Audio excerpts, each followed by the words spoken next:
Welcome to Nice People Channel.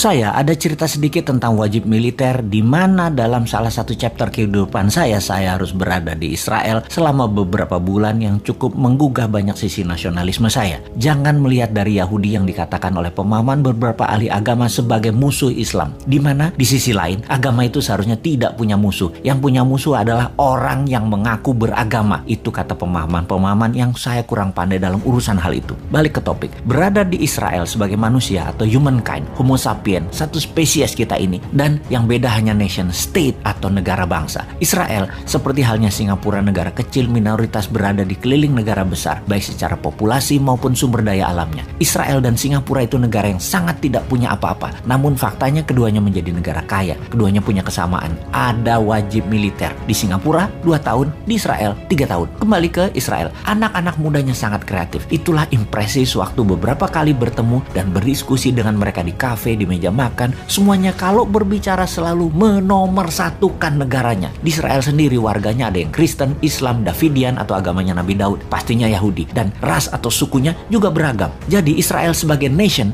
apapun agamanya, warganya sangat militan karena 3 tahun di kawah candra di muka. Nasionalisme mereka dibangun yang bernama wajib militer. Selain dari sebagai tentara cadangan, juga sebagai bentuk doktrin nasionalisme. Semua orang, faktanya orang Israel itu yang muda-muda itu sampai yang tua, semua orang jago bela diri, jago teknologi militer, persenjataan, dan kompak. Singapura melakukan hal yang sama. Karena itu, apa yang terjadi kalau Indonesia negara yang besar ini? Di Indonesia ada wajib militer. Nasionalisme generasi muda dan generasi di tahun 2045 ke atas, Indonesia pasti menjadi negara yang sangat dikagumi, sangat dihormati, dan sangat disegani. Ada sebuah cerita nyata, namun ini bukan mewakili semua orang. Jangan disamaratakan. Sekali lagi, ini kisah nyata saya dan jangan digeneralisir. Ini semua just for the sake of discussion. Untuk itu, saya minta izin, saya menyebut sebuah ras. Sahabat saya ini keturunan Tionghoa, sangat kaya dan sukses, berbisnis plastik beserta turunannya. Bahkan bahan bakunya 100% dari Tiongkok, menjadi top 5 pebisnis plastik kemasan di Indonesia, sangat sukses. Dia mendukung salah satu partai yang mendengungkan kebinekaan dan sangat setuju, dia garis keras dengan Pancasila.